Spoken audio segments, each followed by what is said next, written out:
morning to all of you.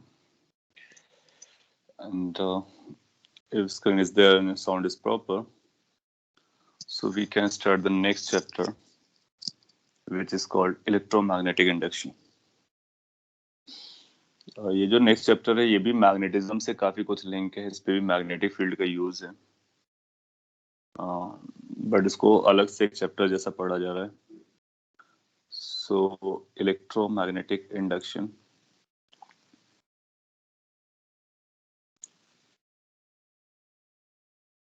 In fact आप इसमें देखोगे मैग्नेटिज्म और इलेक्ट्रो दोनों मिक्स है, इसलिए इलेक्ट्रोमैग्नेटिक वर्ड यूज किया गया. और इंडक्शन, कुछ इंडक्शन होने वाला है, उस इंडक्शन को हम लोग समझेंगे. शॉर्ट में इसको हम लोग EMI बोल देते हैं, इलेक्ट्रोमैग्नेटिक इंडक्शन. होपफुली आपको सुनाई दे रहा है और सारा कुछ प्रॉपर है. If there is issue let me know. अभी तक आपने जो पढ़ा है वो अगर मैं पूरा इलेक्ट्रो और मैग्नेटिक को एक साथ वाइंड अप करने की कोशिश करूं तो कुछ ऐसा बोला जा सकता है कि लाइक आपने स्टार्टिंग में चार्ज से इलेक्ट्रिक फील्ड से इलेक्ट्रिक पोटेंशियल, फोर्स और पोटेंशियल एनर्जी, डाइपोल्स, इलेक्ट्रोस्टैटिक के बारे में, चार्ज के बारे में काफी कुछ पढ़ा. फिर चार्ज को मूव करने की बात आई तो फिर आपने करंट पढ़ा, करंट से रिलेटेड मैग्नेटिज्म आया, मैग्नेटिक फील्ड्स आई, बायो-सावर्ट लॉ, एम्पियर्स लॉ और जो भी था स्टोरी, बहुत सारी स्टोरीज बनी. सो इलेक्ट्रो में आपने चार्ज को देखा था और मैग्नेटिक में आपने करंट को देखा था. दोनों बेसिकली सिमिलर स्टोरीज हैं. चार्ज और करंट आपस में लिंक है, तो इसका मतलब ये जो कॉन्सेप्ट्स हैं वो भी आपस में लिंक रहते हैं. और मैग्नेटिज्म में अपने बहुत सारे टॉपिक्स पढ़े, जैसे मैग्नेटिक इफेक्ट ऑफ करंट पढ़ा था, एंड देन बार मैग्नेट के बारे में पढ़ा, फिर मैग्नेटिक प्रॉपर्टीज लास्ट लेक्चर में लर्न की. वो मैग्नेटिज्म का पार्ट था. अब उसी को कैरी फॉरवर्ड करना है. अब ये देखना है कि जो मैग्नेटिक फील्ड लाइंस होती हैं उनको हम कैसे मेजर कर सकते हैं. मैग्नेटिक फील्ड चेंज होती है तो क्या क्या चेंजेस आते हैं. क्या मैग्नेटिक फील्ड के चेंज होने से हम इलेक्ट्रिक फील्ड को पता कर सकते हैं, या फिर देखो क्या होता है ना कि इलेक्ट्रिक जो है वो चार्ज से कनेक्टेड है और मैग्नेटिक जो है करंट से कनेक्टेड है. तो ये इलेक्ट्रिक फील्ड है और ये मैग्नेटिक फील्ड है. चार्ज करंट में आपस में रिलेशन है, इनफैक्ट एक दूसरे पे डिपेंडेंट है. इनफैक्ट सेम स्टोरी है, ओनली टाइम डेरिवेटिव आता है. इसका मतलब है E और B भी आपस में लिंक होने चाहिए. E और B भी आपस में टाइम से डिपेंडेंट कुछ रिलेशन बनाना चाहिए. इसी रिलेशन को हम लोग यहाँ पे पढ़ने वाले हैं. इसी को और भी आगे पढ़ते हैं तो उसको कई बार हम लोग इलेक्ट्रोमैग्नेटिक थ्योरी भी बोलते हैं, और वो ब्रॉडर वे पर होता है. इसमें हम केवल इंडक्शन वाला पोर्शन पढ़ने वाले हैं. सो E और B आपस में कैसे लिंक है अभी तक आपने नहीं पढ़ा. आपने E सेपरेटली पढ़ा, B सेपरेटली पढ़ा. हाँ, एक फोर्स पढ़ा था लॉरेंस फोर्स, तो उसमें भी E सेपरेट था और B सेपरेट था. इनमें आपस में कोई कन्वर्जन नहीं था. एक स्टोरी पढ़ा था जब भाई ये फोर्स अगर जीरो हो जाता है तो और E और B में क्या रिलेशन है वो पता चल, वो एक केस किया था. या फिर फोर्स पता हो तो E और B में रिलेशन मिल जाता है. बट इन जनरल वो कैसे रिलेटेड होते हैं वो यहाँ पर आप डीप इनसाइड में समझेंगे. तो इसका मतलब इसको समझने के लिए आपको इलेक्ट्रो और मैग्नेटिज्म दोनों को समझ में आना बहुत जरूरी है, जो आप पढ़ चुके हो. सो अगर उसमें कुछ पार्ट रह गया हो सो रिवाइज दैट, और फिर इसके बाद इसको करेक्ट करते हैं. आगे बढ़ने के लिए हम लोग क्या कर सकते हैं कि पहले एक डेफिनेशन को हाईलाइट करते हैं और उसको पढ़ते हैं. डेफिनेशन है मैग्नेटिक फ्लक्स की. जैसे हम लोगों ने इलेक्ट्रोस्टैटिक में इलेक्ट्रिक फ्लक्स देखा था, तो उसी तरह से मैग्नेटिक फ्लक्स के बारे में और भी डीप पे बात करते हैं. इनफैक्ट हम लोगों ने पहले इसके बारे में बात की भी नहीं है, बहुत कम की होगी, इंट्रोड्यूस जैसा किया होगा. तो इसको अब समझ लेते हैं कि मैग्नेटिक फ्लक्स होता क्या है, किस तरह से मेजर करते हैं, और फिर इसके एप्लीकेशंस आएंगे. मैग्नेटिक फ्लक्स जब वर्ड यूज करते हैं तो इसके लिए जो सिंबल है वो फाई यूज किया जाता है. और कई बार इलेक्ट्रिक फ्लक्स और मैग्नेटिक फ्लक्स दोनों एक साथ आएंगे. तो जब दोनों एक साथ आ रहे होंगे उस सिचुएशन में हम लोग क्या करेंगे कि दोनों को डिस्टिंग्विश करने के लिए कई बार ऐसा लिख देंगे phi of B, B for magnetic field, phi of E, E for electric field. So लेकिन दोनों के लिए फाई ही डिनोट करते हैं हम लोग.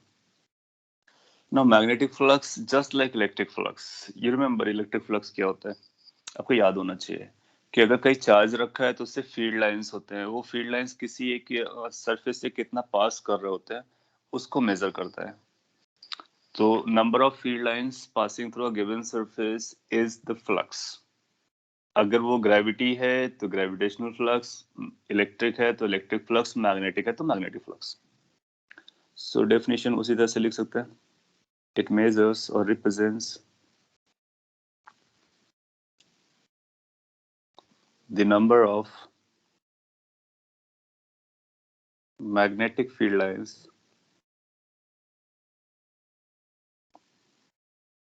passing through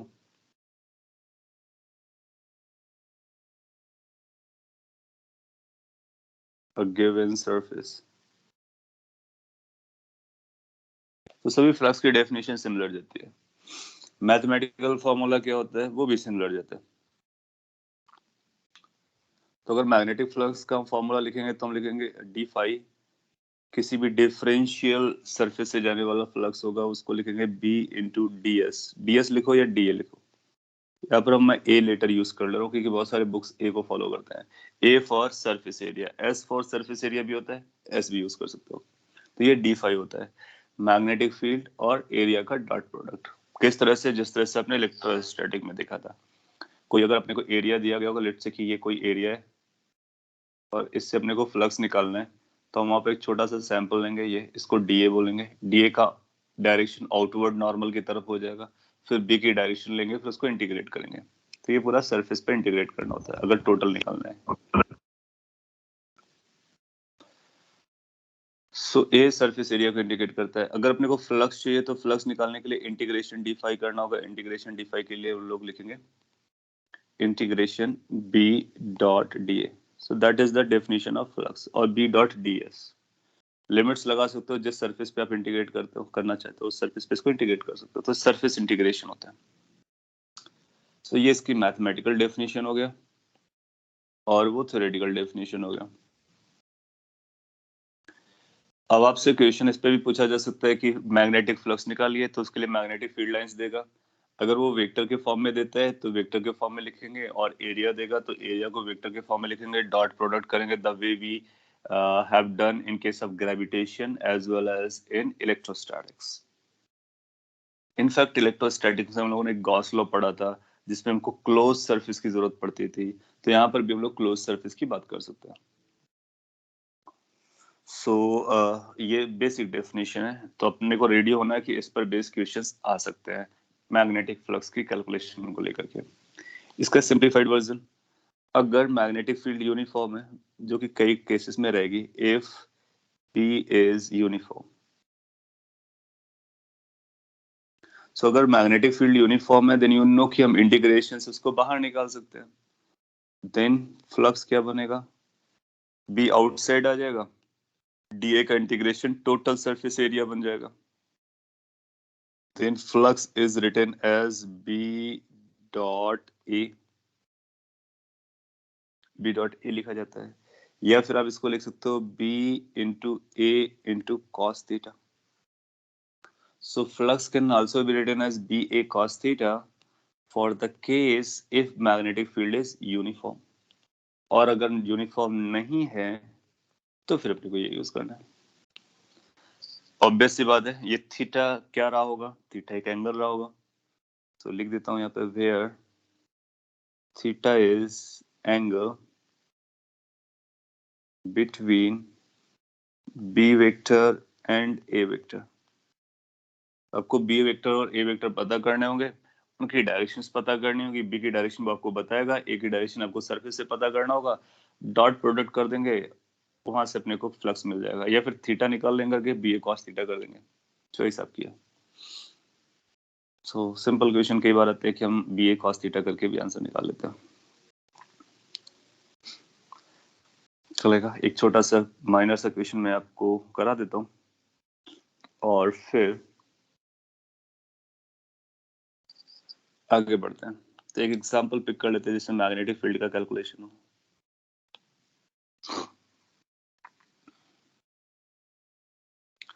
कुछ इस तरह से बोल देते हैं कि फाइंड, लैंग्वेज वाइज लिखते, फिगर नहीं बना रहा हूँ, find magnetic flux passing through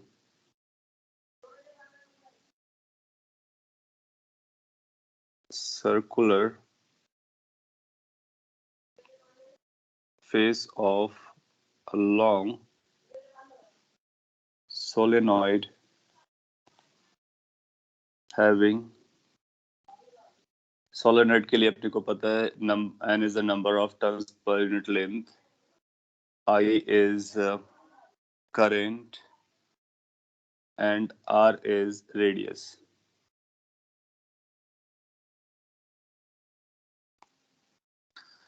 simple सा क्वेश्चन है कि मैग्नेटिक फ्लक्स अपने को पता करना है किससे, सोलेनॉइड के सर्कुलर फेस से, और अपने को गिवन क्या है कि उस पे जो number of turns per unit length है वो स्मॉल एन है, हर टर्न पर कितना करंट जा रहा है आई, और उसका जो रेडियस है सोलेनॉइड का वो आर है। ट्राई कर सकते हो और बता सकते हो कि कितना फ्लक्स जा रहा होगा।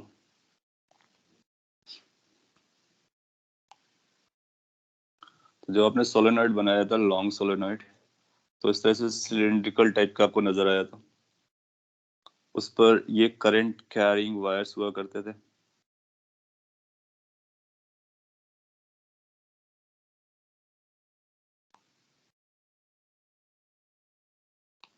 और इस पर कोई करंट आई जा रहा था।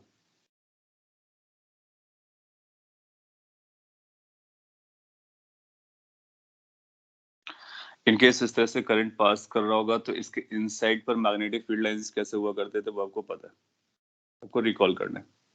जब आप रिकॉल करोगे तो आपको पता चलेगा उसकी मैग्नेटिक फील्ड लाइंस आएंगी कुछ इस तरह से।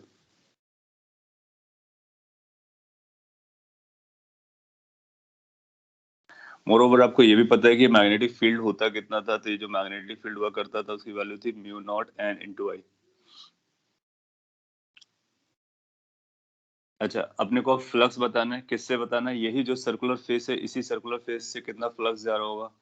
तो अगर आप यहाँ पे सर्कुलर फेस देखोगे तो ये कोई भी सर्कल कंसीडर करो, कंसीडर एनी सर्कल, क्या ये जो एरिया है उस एरिया से इंटायर फील्ड लाइंस जा रहे होंगे? यस।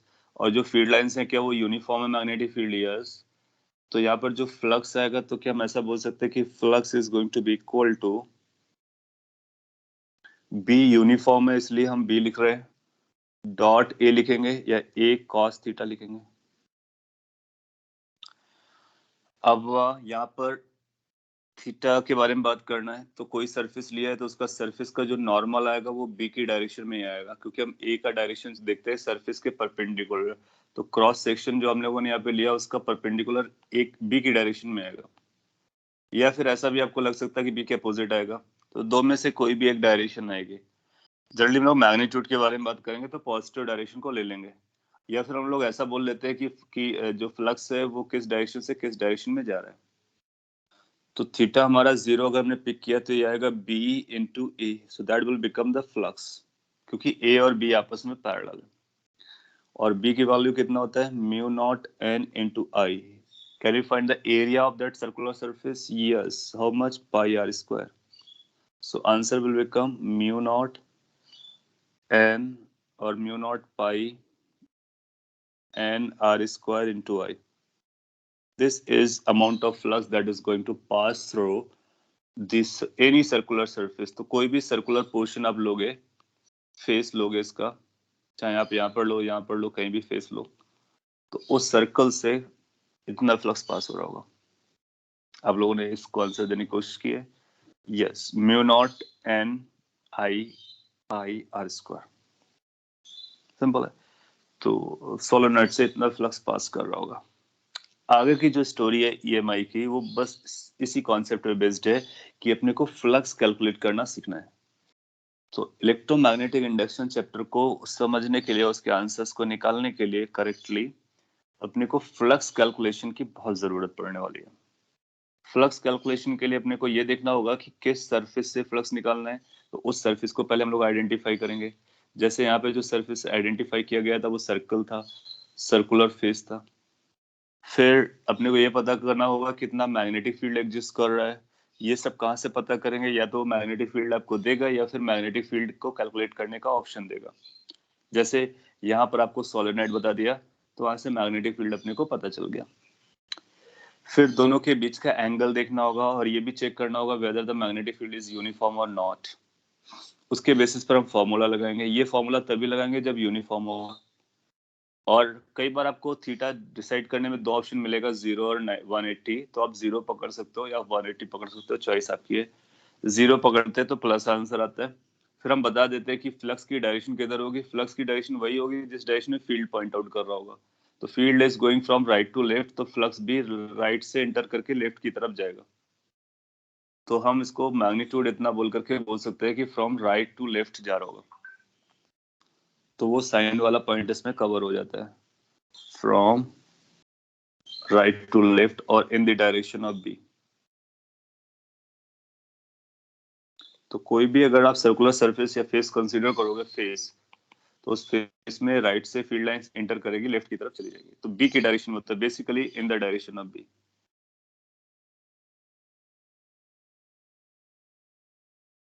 आपको ख्याल में आएगा कि जो फ्लक्स होता है वो तो स्केलर होता है, तो इसमें डायरेक्शन क्यों बता रहे हैं, आपने पूछ भी लिया। पर फ्लक्स स्केलर है तो फिर डायरेक्शन कैसे, गुड। तो ये आपके पास एक लॉजिकल थॉट आएगा। अब देखो क्या होता है ना कि एक एक बंदा इसको प्लस बोल सकता है, क्योंकि एक बंदा इसको थीटा 0 ले सकता है, एक थीटा 180 ले सकता है। तो एक का प्लस आंसर आएगा, एक का माइनस आंसर आएगा। तो ये जो डायरेक्शन है वो हमको ये बता रहा होता है कि फ्लक्स किस डायरेक्शन से पास थ्रू कर रहा है। ये स्केलर क्वांटिटी है, 100% स्केलर क्वांटिटी है। तो हम लोग ऐसे टर्म यूज करते हैं, flux is going in, flux is coming outside. तो इन और आउटसाइड टर्म हम लोग यूज करते हैं जब हमारे पास कुछ क्लोज जैसा सरफेस हो, इन गया कि आउट आया।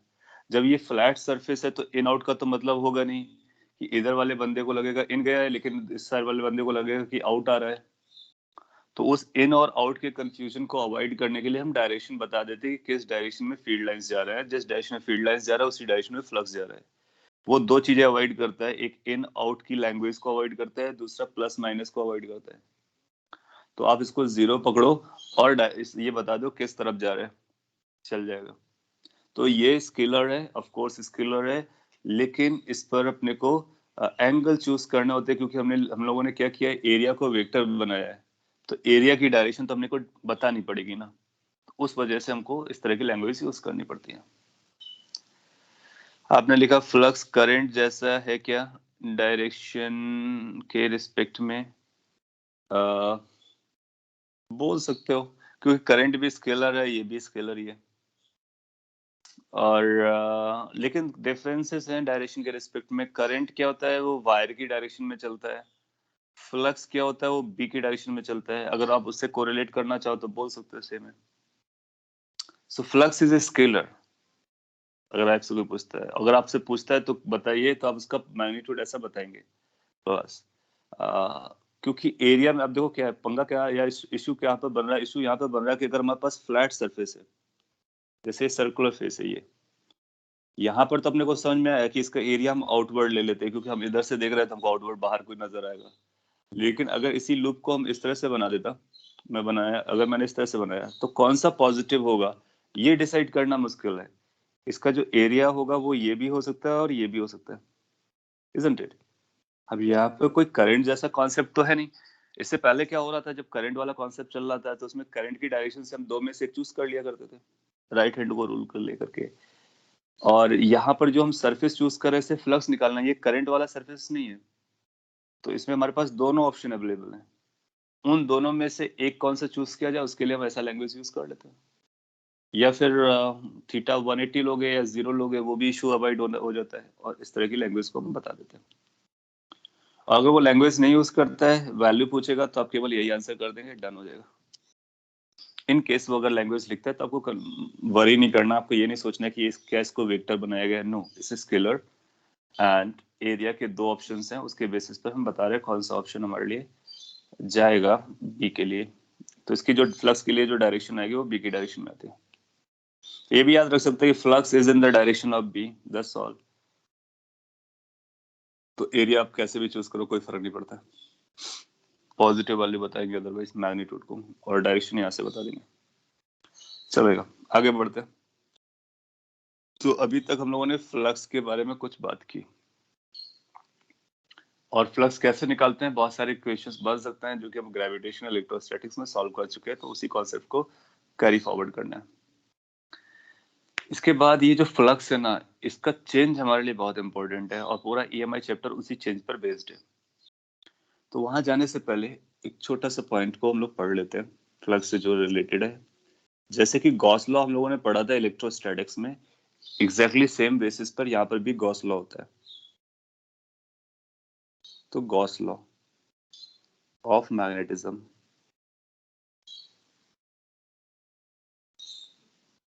सो मैग्नेटिक फील्ड के लिए भी गॉस लॉ रहता है, जिस तरह से इलेक्ट्रोस्टैटिक में गॉस लॉ था आपका।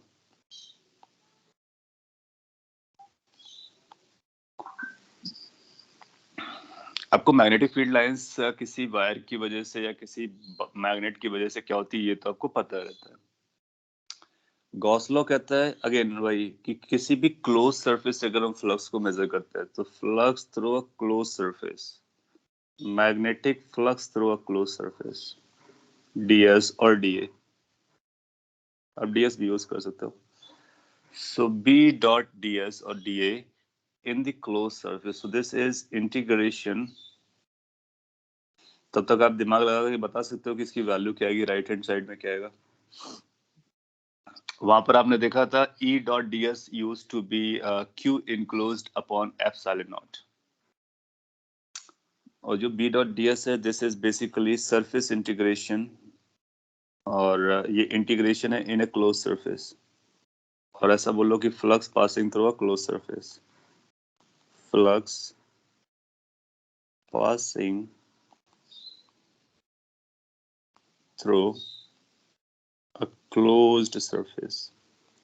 इसी क्लोज सरफेस को हम लोग गॉसियन सरफेस कहते हैं। तो ये जो गॉसियन सरफेस से फ्लक्स पास हो रहा है उसके बारे में बात करता है। कौन सा फ्लक्स है ये? मैग्नेटिक फ्लक्स है। So magnetic flux passing through the close surface is B dot da। इसकी जो वैल्यू आती है गॉस ने बताया this value is equal to 0।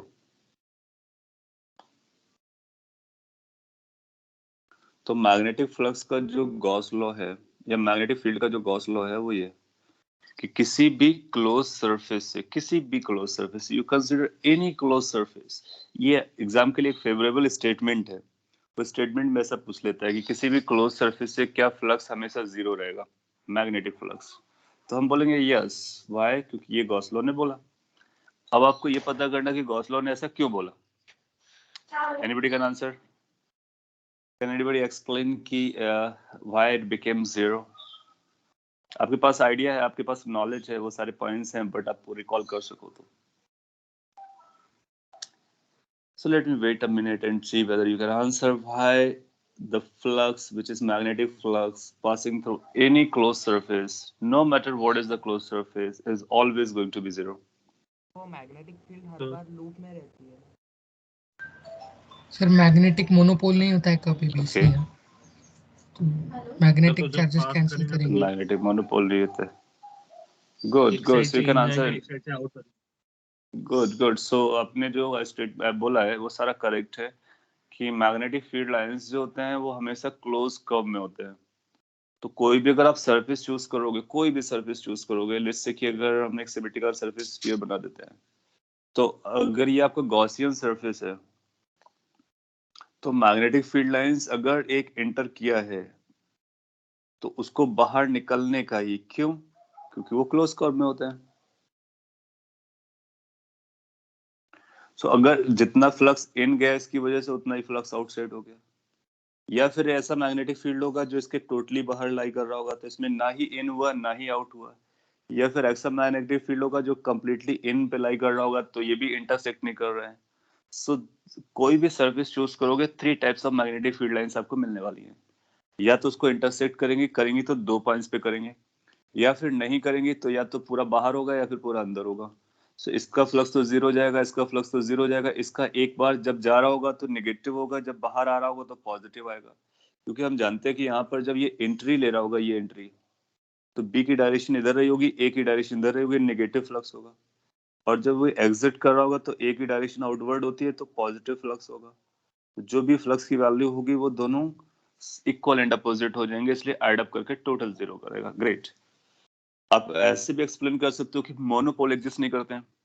तो अगर कोई अंदर बार मैग्नेट होगा तो, या फिर कुछ भी पोर्शन होगा, तो उसके दो पोल्स होंगे। एक am single magnetic charge exist नहीं करता है, उसके साथ माइनस एम का आना जरूरी है। तो अगर हम उस तरह से M enclosed upon mu naught जैसा कुछ लिखेंगे तो एम इनक्लोज्ड हमारा जीरो रह जाएगा। वो एम इनक्लोज्ड वाला जो पोर्शन है वो बेसिकली हाइपोथेटिकल मॉडल है, तो इसलिए उसको हम ज्यादा ज्यादा हाईलाइट नहीं करते हैं। उसको हाईलाइट कब किया गया था, जब उससे अपने कुछ काम निकल आए थे, बार मैग्नेट की फील्ड निकल आई थी।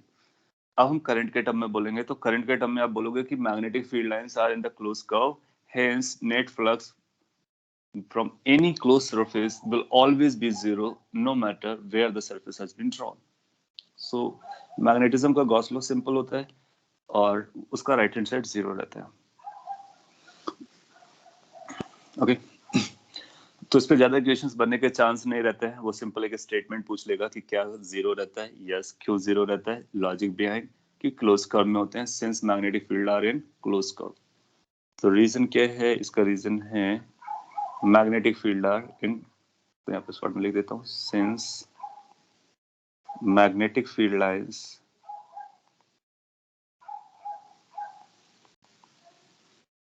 are always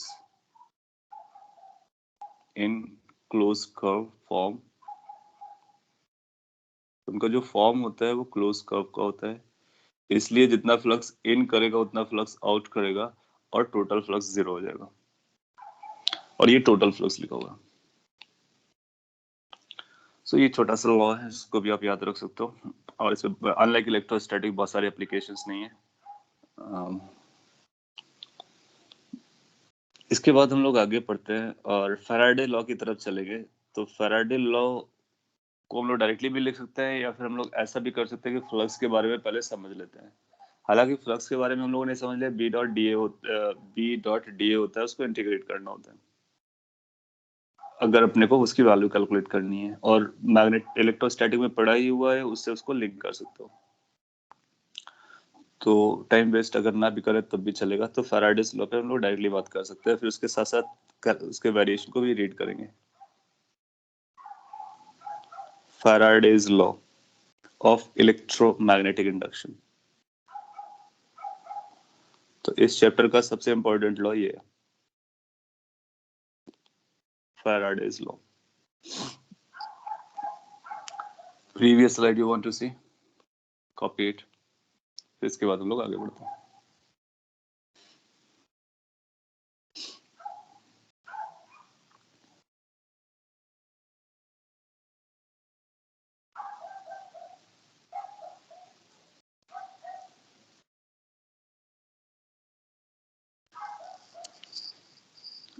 If you have done with this, let me know.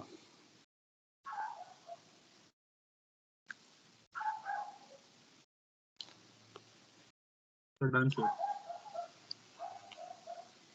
Okay, so Faraday's law, one of the extremely important law, और पूरा EMI चैप्टर उसी पर पिवोटेड है, बेस्ड है। इन्होंने क्या बोला, सिंपल स्टेटमेंट इन्होंने बोला, बस उस स्टेटमेंट को डाइजेस्ट करना है। इन्होंने ये बोला कि अगर अपने पास कोई कंडक्टिंग लूप है, मैं पहले आपको समझाता फिर स्टेटमेंट देता। लेट्स से ये लूप है, ये सरफेस नहीं है। तो ये क्या है, ये कंडक्टिंग मतलब किसी कंडक्टर का बना हुआ, लूप मतलब क्लोज्ड है। तो आप वायर लो और वायर को क्लोज कर दो, तो ये कंडक्टिंग लूप है। इस कंडक्टिंग लूप को अगर आपने कहीं रखा और वहां पर मैग्नेटिक फील्ड है, तो लेट्स से यहाँ पर मैग्नेटिक फील्ड है जहां पर आपने इसको रखा,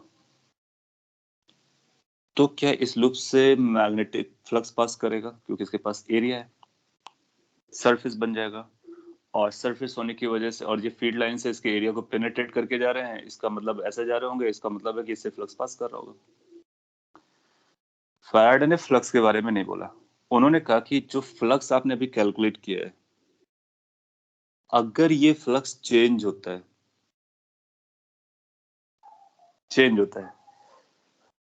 तो आप पाओगे कि ये जो कंडक्टिंग लूप था, इस पर करंट रन करना स्टार्ट हो जाएगा, करंट आ जाएगा, बिना बैटरी लगाए हुए, बिना किसी सोर्स से कनेक्ट हुए। सिंपली एक वायर को मैग्नेटिक फील्ड में रखो और उससे फ्लक्स को पास होने दो।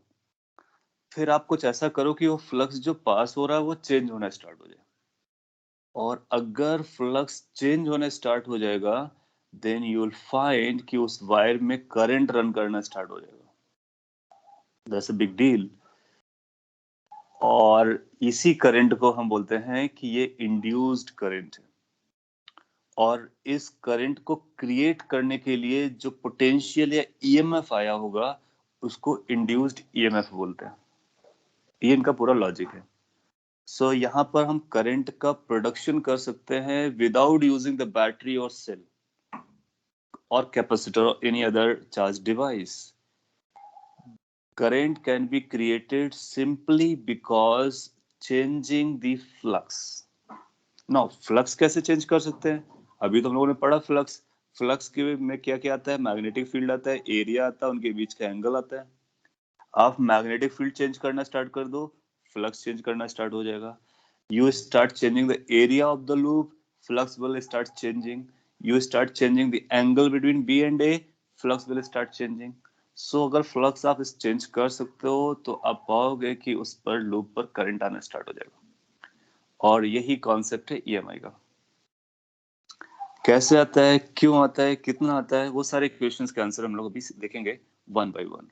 तो इसका ब्रॉडर वर्जन है। अब मैं इसको इरेज करता और इसी को स्टेटमेंट के फॉर्म में लिखता हूँ और फिर आगे बढ़ते हैं। सो फैराडे का लॉ कहता है कि इफ द फ्लक्स, और मैग्नेटिक फ्लक्स बेसिकली लिख देता हूँ सो दैट आप कंफ्यूज ना हो। If the magnetic flux passing through a given closed conducting loop, तो इस लूप के बारे में भी समझना। It has to be closed, क्योंकि करंट अगर चलना है तो उसको क्लोज पाथ चाहिए। It has to be conducting, क्योंकि करंट चलना है तो कंडक्टर्स चाहिए। सो ये दोनों जो एडजेक्टिव्स हैं वो इसलिए आ रहे हैं क्योंकि करंट को चलना है। So if the magnetic flux passing through a given closed conducting loop, then an induced EMF is created in the loop. So उस लूप में एक बैटरी क्रिएट हो जाती है, एक पोटेंशियल डिफरेंस क्रिएट हो जाता है, एक सेल क्रिएट हो जाता है, ईएमएफ क्रिएट हो जाता है। और वो उसको इंड्यूस्ड ईएमएफ कहते हैं। ये इंड्यूस्ड ईएमएफ तब तक रहेगा जब तक फ्लक्स चेंज करेगा। फ्लक्स चेंज करना बंद हो जाएगा तो ये भी बंद हो जाएगा। मैंने लिखा ना फ्लक्स चेंज को? ओह नहीं लिखा, फिर से इसको कंप्लीट करता हूँ, कुछ मिस हो गया। If the magnetic flux passing through a given closed conducting loop changes, तो इंपॉर्टेंट वर्ड छूट ही गया था, changes. If the magnetic flux passing through a given closed conducting loop changes, then an induced EMF is created in the loop. Yes, now it's completed. और further लिख सकते हैं, this EMF, induced EMF,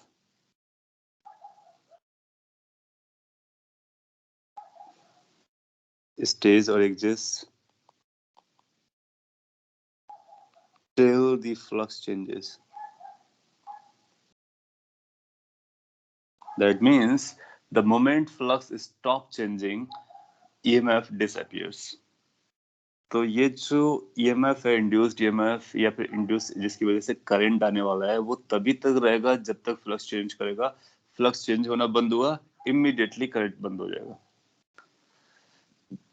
mathematically क्या लिखेंगे? जो induced EMF होता है उसकी वैल्यू या उसकी definition, induced EMF is given by That's a formula, mathematical formula given by EMF is equal to minus d phi by dt। और हम लोग जानते हैं कि d अपॉन dt जब लगाते हैं तो रेट ऑफ चेंज की बात करता है। तो basically rate of change of flux, और to be precise rate of decrease of flux is the EMF। Rate of decrease of flux is the EMF। और ये फ्लक्स कौन सा है? फ्लक्स है मैग्नेटिक का, और निकल क्या रहा है? EMF, दैट मीन्स पोटेंशियल जैसा कुछ, इसका मतलब इलेक्ट्रोस्टैटिक जैसा, क्योंकि इलेक्ट्रिक पोटेंशियल जैसा हम लोग वर्ड यूज करते थे, या EMF, हालांकि दोनों में डिफरेंस है बट दोनों काफी क्लोज बाई है। तो इसका मतलब ये कुछ इलेक्ट्रिक फील्ड जैसे कॉन्सेप्ट से रिलेट करने की कोशिश कर रहा है। तो इसी को और डिटेल में समझेंगे तो मैग्नेटिक फील्ड और इलेक्ट्रिक फील्ड आपस में लिंक होते हुए नजर आएंगे, क्योंकि ये जो है वो पोटेंशियल से जैसा कुछ रहा होगा और ये जो है मैग्नेटिक फील्ड है। सो दोनों फील्ड्स का लिंकेजेस ये है। ये बहुत इंपॉर्टेंट फॉर्मूला था जो फैराडे ने दिया, जिसकी वजह से बहुत सारी चीजों के एक्सप्लेनेशंस आ सके। अगर अपने पास लूप है और उस पर कोई वहां पर मैग्नेटिक फील्ड में प्लेस्ड है, लेट्स से ये लूप है और this is placed in a magnetic field B, और मैग्नेटिक फील्ड चेंज हो रहा है या फिर फ्लक्स चेंज हो रहा है किसी वजह से, किसी और वजह से, तो इस पर एक EMF क्रिएट हो जाता है। वो EMF यहाँ से दे सकते हैं और उसकी वजह से करंट आ जाएगा। करंट इस पे दो ही तरह से आ सकता है, या तो इस तरह से जाएगा क्लॉकवाइज या फिर एंटी क्लॉकवाइज, कोई तीसरा वे है नहीं अपने पास। सो लेट्स से एज्यूम कि इस तरह से आ रहा है, ये सिंपली हम लोग एज्यूम कर रहे हैं, या फिर ऐसा करते हैं इसमें केवल आई बना देते हैं, डायरेक्शन नहीं दिखाते। डायरेक्शन क्या आएगा उसको हम लोगों को अलग से समझना है। तो मैग्नीट्यूड कितना आ रहा है आई का, कितना डायरेक्शन आ रहा है, ये मोस्ट इंपॉर्टेंट क्वेश्चंस रहेंगे हमारे लिए। और अगर हम दोनों समझ जाते हैं तो फिर ये चैप्टर अपना कंप्लीट हो जाएगा, बाकी सारी चीजें उन्हीं पर डिपेंडेंट रहेंगी। ओके सो अगर इसमें EMF आया, जिसमें इसमें कोई बैटरी आई होगी, या तो बैटरी इस तरह से आई होगी EMF की, या तो बैटरी इस तरह से आई होगी EMF की। अगर फर्स्ट टाइप की आएगी तो करंट इधर ले जाएगा, सेकंड वाली आएगी तो करंट इस तरह से ले जाएगा। तो दो में से कोई एक डायरेक्शन होगी, कौन सी होगी उसको हम लोग बाद में पता कर लेंगे। पॉइंट इज कि EMF आता है। अच्छा, अगर ये करंट है, कंडक्टर है, तो इसका अपना रेजिस्टेंस भी होगा। तो अगर रेजिस्टेंस है तो इस पे करंट को मेजर कर सकते हैं। कैसे? तो वहां लिख देते हैं next point, if loop has resistance capital R, then induced current is given by, इस करंट का नाम होगा induced current is given by I is equal to EMF divided by R. So induced current is equal to induced EMF divided by resistance. We are just simply applying Ohm's law. और induced EMF कितना था वो अपने पास ये रखा हुआ है, तो आप इसको ऐसा लिख सकते हो -1/R d phi by dt। So induce current का एक्सप्रेशन ये बन जाएगा, कॉपी कर लीजिए। फिर इसके बाद हम लोग इन्हीं को समझेंगे डिटेल में कि ये क्या है, कितनी वैल्यू लेकर के आता है, किस डायरेक्शन में आता है, और कितने किस किस तरीके से इसको चेंज किया जा सकता है, वो सारा पॉइंट रहेगा। सो ये स्लाइड में जो लिखा हुआ थ्योरेटिकल एस्पेक्ट्स काफी इंपॉर्टेंट है, go through, jot them down. आपने लिखा है ये तो क्लोज लूप है तो फ्लक्स चेंज कैसे होगा, फ्लक्स तो ऑलवेज 0 होता है ना। हाँ, आपको इस तरह से डाउट्स आ सकते हैं, तो जितने भी डाउट्स आएंगे उनको आप जरूर पूछिए, ताकि हम उसका आंसर कर सके, वो फ्यूचर में ना रहे। ये जो एक डाउट आया हुआ, क्या कोई इसका आंसर दे सकता है? आई एम जस्ट चेकिंग, क्या किसी को समझ में आ रहा है क्या चल रहा है? Can anybody answer?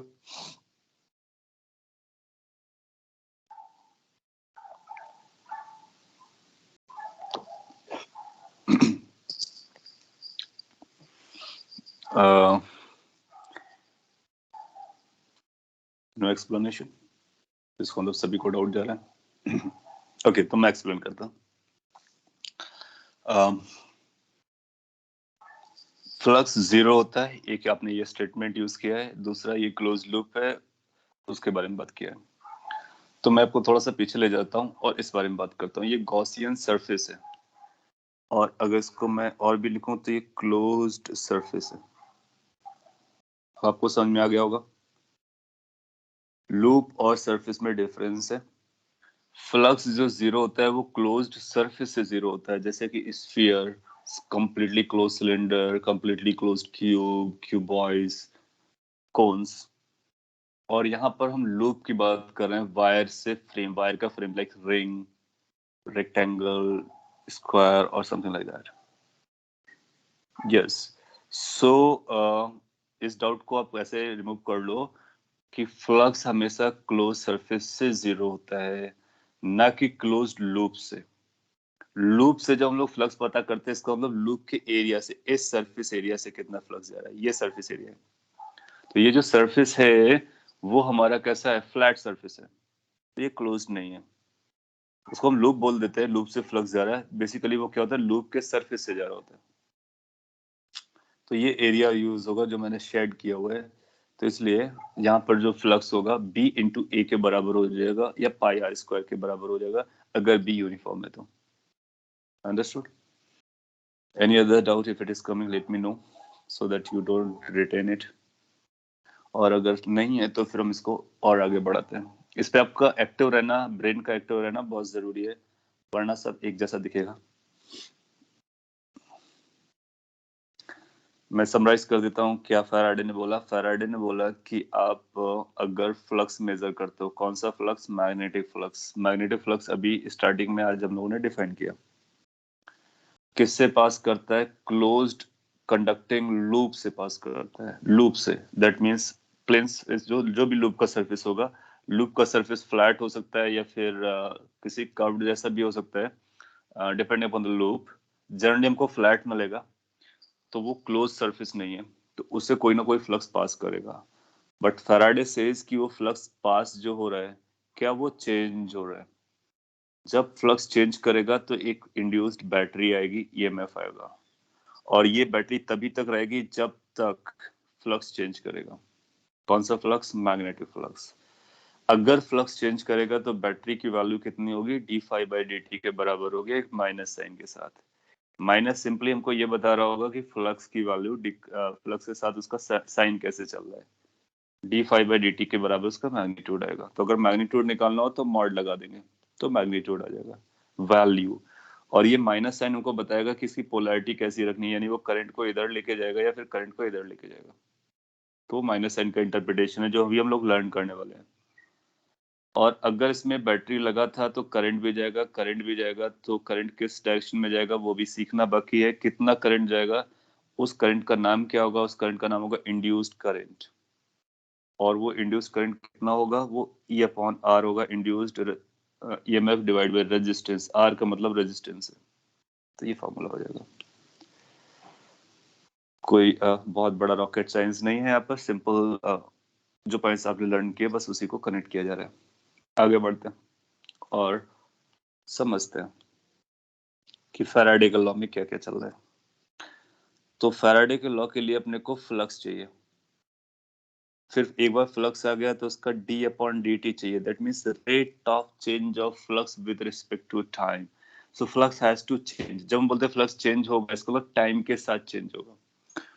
और माइनस लगाओगे तो ये ईएमएफ होता है, इंड्यूस्ड ईएमएफ होता है। ये फैराडे का स्टेटमेंट है। अच्छा, फ्लक्स की हम चाहे तो डेफिनेशन लिख सकते हैं, तो डेफिनेशन लिख देते हैं। तो लेट्स से अगर यूनिफॉर्म मैग्नेटिक फील्ड है तो फिर अपने को इंटीग्रेट करने की जरूरत नहीं है। और अगर नहीं है तो फिर हम इंटीग्रेट भी कर सकते हैं। तो आप ऐसा चाहो तो d∅ की वैल्यू रख सकते हो। d∅ की वैल्यू क्या होती है, B.da। कई बार हम लोग ऐसा भी लिखते हैं, लेकिन यहाँ पर हमने को क्या लिखना है, अपने को ऐसा लिखना है कि d/dt phi, ये क्या है, d/dt ऑफ फाई है। मतलब ये है minus d/dt of phi. Phi को क्या लिख सकते हो, integration B.da। This is how we need to handle it. लेकिन क्या होगा, मोस्टली जो मैग्नेटिक फील्ड होगा वो यूनिफॉर्म रहेगा। तो अगर ये यूनिफॉर्म होगा then what we are going to do is this. तो हम लोग लिखेंगे is going to be B into A into cos theta. ये तब के लिए लिख रहे हैं जब B यूनिफॉर्म है, इफ, और यहाँ पर B is uniform. Non uniform होगा तो फिर हम अलग अलग पॉइंट पर उसको रख करके इंटीग्रेट करेंगे। अब अगर आपको फ्लक्स को चेंज कराना है, यानी इसमें से कोई ना कोई टाइम का फंक्शन आना चाहिए। या तो मैग्नेटिक फील्ड टाइम के साथ बदले, या फिर एरिया टाइम के साथ चेंज हो, या फिर एंगल टाइम के साथ चेंज हो। तो हम लोग तीनों के एक एक एग्जांपल ले लेते हैं और समझ लेते हैं कि किस तरह से एरिया चेंज होकर के हमको ईएमएफ इंड्यूस कराएगा, किस तरह से मैग्नेटिक फील्ड चेंज होकर के हमको ईएमएफ इंड्यूस कराएगा, किस तरह से थीटा चेंज होकर के हमको ईएमएफ इंड्यूस कराएगा। तो एग्जांपल से अपने को समझ में आएगा। अच्छा, यहाँ पर दो टर्म्स आने वाले हैं, एक यूनिफॉर्म टर्म्स आने वाला है, टर्म आने वाला है, एक कांस्टेंट आने वाला है। यूनिफॉर्म का मतलब होता है same at all places, this means same at all places या फिर लोकेशंस, दैट्स यूनिफॉर्म। एक टर्म और हम लोग अभी यूज करना स्टार्ट करेंगे जिसका नाम होगा कांस्टेंट। तो जब कभी कांस्टेंट टर्म आएगा, ऐसा बोलेंगे कि बी कांस्टेंट है, तो कांस्टेंट का मीनिंग क्या होगा वो भी मैं आपको बता देता हूँ। कांस्टेंट का मीनिंग आएगा same at all times. All का मतलब जो भी डोमेन होगी उसकी, उस डोमेन में जितना भी टाइम होगा उस टाइम में अगर वो कांस्टेंट है और या उसकी वैल्यू सेम रहती है तो उसको बोलेंगे कांस्टेंट है। That means constant is something dependent on time, uniform is something dependent on position. तो अगर अपने को यूनिफॉर्म दिया है तो dB बाई dt हमारा नॉन जीरो हो सकता है। सो अगर dB बाई dt हमको पता करना है तो ये जीरो होगा कब, जब b कांस्टेंट होगा, और b यूनिफॉर्म होगा तो ये जीरो हो सकता है, जीरो नहीं भी हो सकता है, क्योंकि यूनिफॉर्म का टाइम से रिलेशन नहीं है। टाइम से किसका रिलेशन है, कांस्टेंट वाले टर्म का। तो इन दो टर्म्स को आपको क्रिस्टल क्लियर डिफरेंशिएट करना है, अभी यूज होगा तो आपको और भी समझ में आ जाएगा। एग्जाम्पल पिक करते हैं, पहले सिंपल एग्जाम्पल करते हैं, फिर ईएमएफ कैलकुलेशन पर आएंगे चैलेंजिंग वंस पे। लेट्स से कि आपको ऐसा बोलता है कि एक स्पेस है, यहाँ से ऐसे क्वेश्चन आपने डाउट पे भी पूछे थे और मैंने कहा था होल्ड कीजिए, और आप आगे भी देखेंगे। और ऐसा बोलेगा कि इस तरह से मैग्नेटिक फील्ड यहाँ पे लगी हुई है इस वाले रीजन में। वो हर जगह कई सारे क्रॉस बना करके या डॉट बना कर दिखा सकता है, या फिर एक ही बना के दिखाएगा। यहाँ पर जो बी है वो यूनिफॉर्म है। दैट मीन्स अगर आप यहाँ पे मैग्नेटिक फील्ड का मैग्नीट्यूड चेक करोगे, यहाँ पर चेक करोगे, दोनों पर बराबर आएगा, लोकेशन से इंडिपेंडेंट है। और यहाँ पर कोई मैग्नेटिक फील्ड नहीं है, यहाँ पर मैग्नेटिक फील्ड जीरो है। फिर आपके पास एक कंडक्टिंग रेक्टेंगुलर कॉइल है, छोटा बनाते हैं और यहाँ पे बनाते हैं। ये इसकी साइड्स वगैरह आपको दी गई, कंडक्टिंग है और रेक्टेंगुलर है जैसा कि आपको दिख रहा होगा। लेट्स से इसकी ये लेंथ L है और ये लेंथ इसकी B है, हम स्क्वायर भी ले सकते थे। और ये किसी v वेलोसिटी से जा रहा है। तो एक ये सिचुएशन है, कुछ समय बाद आप देखोगे तो आपको कुछ ऐसा नजर आएगा।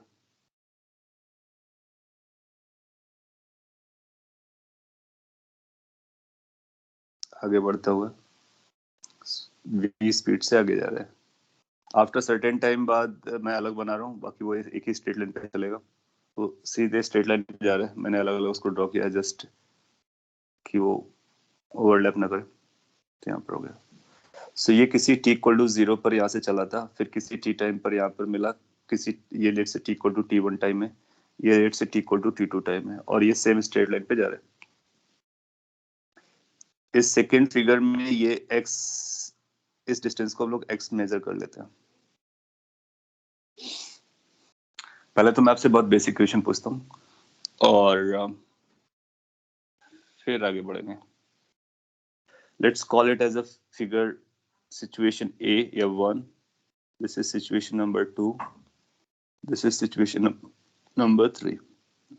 अब इस तरह से बन गया तो फैराडे के लॉ का एप्लीकेशन पूछ लेता हूं मैं। आपको ये बताना है कि किस सिचुएशन में, in which situation there is going to be a magnetic field, induced current. Option होगा 1 2 3 all or some combinations.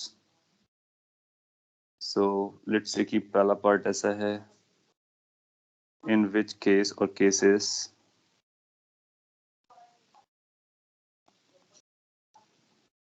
induced current will be there.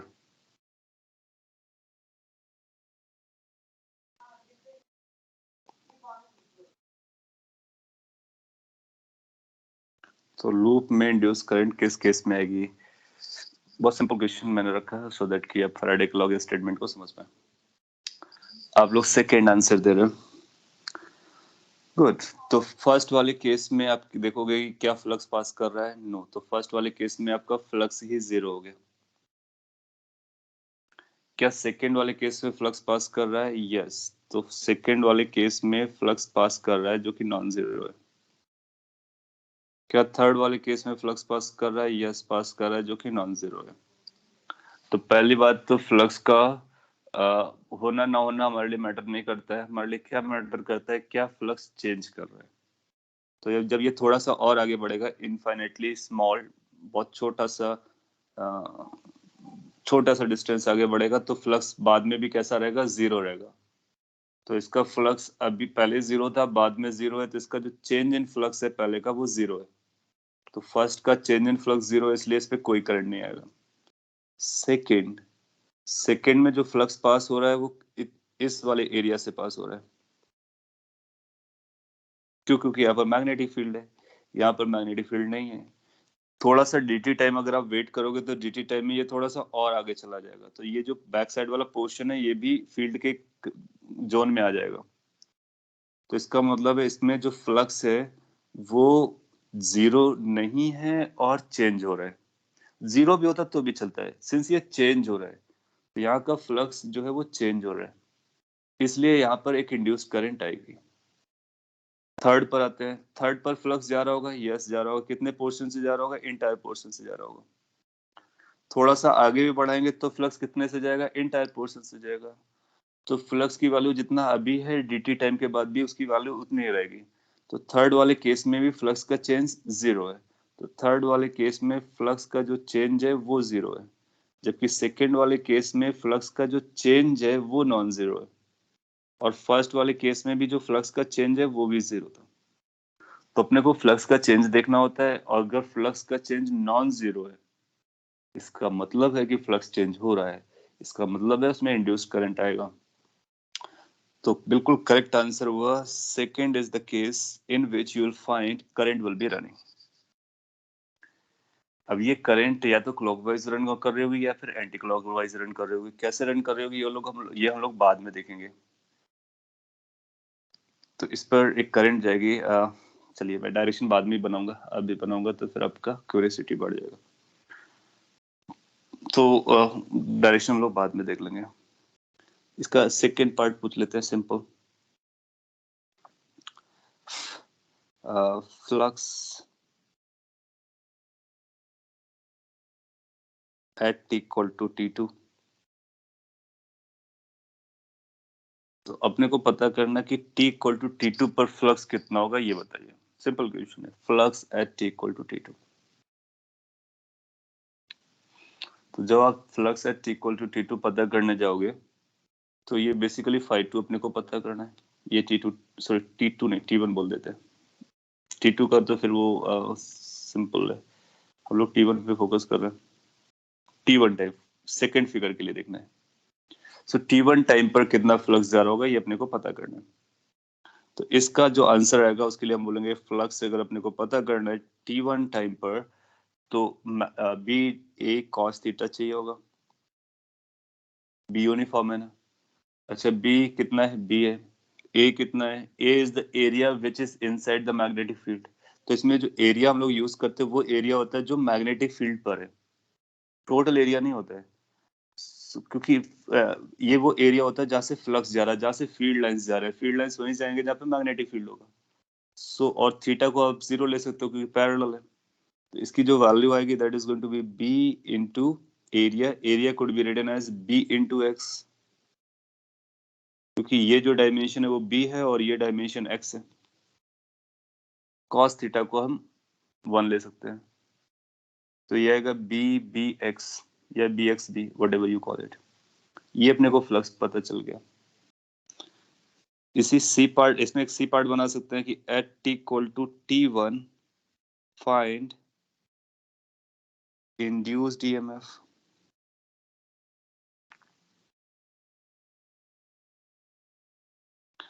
अब हमने आपसे पूछा कि इंड्यूस्ड ईएमएफ कितना आएगा, तो इंड्यूस्ड ईएमएफ के लिए अपने को d phi by D t चाहिए। बेसिकली अपने को rate of change of flux चाहिए, जो फ्लक्स यहाँ पे कैलकुलेट किया गया है। तो आप बोलोगे जो इंड्यूस्ड ईएमएफ है वो minus d phi by D t है। इसको आगे रखते हैं minus d upon d t, phi की वैल्यू रखते हैं जिसमें बी और एक्स है। आप देखोगे कि इसमें कैपिटल बी है वो यूनिफॉर्म है, कांस्टेंट है, स्मॉल बी है वो भी यूनिफॉर्म है और वो भी कांस्टेंट है, बी स्मॉल बी फिक्स्ड है। एक्स वैरी कर रहा है, एक्स टाइम के साथ वैरी करेगा, तो ये बन जाएगा हमारे लिए minus B into d x by D t. Now d x by D t will let us know कि किस रेट से इसका पोजीशन यानी इस एंड का पोजीशन चेंज कर रहा है और वो उसकी वेलोसिटी से हो रहा होगा। गुड। तो जो इंड्यूस्ड ईएमएफ आएगा that will become minus B into v. ये अपना आंसर हो जाएगा। इसका मतलब है कि इस लूप में इतने अमाउंट की एक बैटरी क्रिएट हो गई है। अब ये जो बैटरी क्रिएट हुई है ये करंट लेकर के जाएगी। तो अगर हमसे करंट, मैं आपसे करंट पूछता हूं तो आप करंट बता सकते हो, इस ईएमएफ में रेजिस्टेंस को डिवाइड करना है। अच्छा, माइनस तो ये बता रहा होगा उसकी पोलैरिटी क्या होगी, मैग्नीट्यूड कितना होगा, बी वी के बराबर हो जाएगा। तो हम आंसर वैसे माइनस बी वी देंगे जो हमारे फॉर्मूले से आ रहा है, और बाद में हम ये समझ लेंगे कि मैग्नीट्यूड कितना है और डायरेक्शन कौन सी है, तो उसको मैग्नीट्यूड और डायरेक्शन के साथ भी बता सकते हैं। तो आप देखो किसी मैग्नेटिक फील्ड में कोई भी अगर लूप को आप ले जाते हो और फ्लक्स को चेंज कराते हो तो बैटरी आती है। जब फ्लक्स चेंज नहीं करा रहे थे तो बैटरी नहीं आया, जब फ्लक्स चेंज नहीं हो रहा था तो बैटरी नहीं आया। फ्लक्स जीरो है या नॉन जीरो है इससे मैटर नहीं करता है, मैटर इस बात से करता है कि क्या फ्लक्स चेंज हो रहा है। मैं इस चेंज पे बहुत ज्यादा लोड दे रहा हूँ, वो उसकी वजह ये है कि आप केवल फ्लक्स चेंज को ध्यान में रखेंगे और उसके बेसिस पर आंसर करने वाले हैं। अच्छा, ये जो फ्लक्स चेंज आया वो किसकी वजह से आया, क्या मैग्नेटिक फील्ड के चेंज होने की वजह से आया, या फिर थीटा के चेंज होने की वजह से आया, फिर ये ए चेंज होने की वजह से आया। तो आप बोलोगे ये इसमें हम एरिया चेंज कर रहे थे, क्योंकि जब ये एंट्री कर रहा था तो एरिया चेंज हो रहा था। कौन सा एरिया, जहां से फ्लक्स पास हो रहा है, तो एरिया की वजह से एक एग्जाम्पल बन गया। अब हम लोग थीटा की वजह से भी एग्जाम्पल देख सकते हैं और बी की वजह से भी एग्जाम्पल दे सकते हैं। फिर ऐसा भी हो सकता है कि एक से ज्यादा पैरामीटर्स को वो चेंज कराए और आपसे क्वेश्चन पूछ ले, आपको इसी तरह से उसको सॉल्व करना है। अभी केवल आप मैग्नीट्यूड पे फोकस कर लो, डायरेक्शन को हम लोग समझेंगे, फिर अपने को डायरेक्शन भी क्लियर हो जाएगी। दोनों क्लियर हो गया तो काम पूरा हो जाएगा। अगला एग्जाम्पल पिक करता हूँ मैं। यहाँ पर किसी को कंसर्न और डाउट रहा हो या फिर क्वेरी आ रहा हो तो आप बोल सकते हो। Sir, the area is changing, but the flux will always be minus BB by BBV. So how would it change?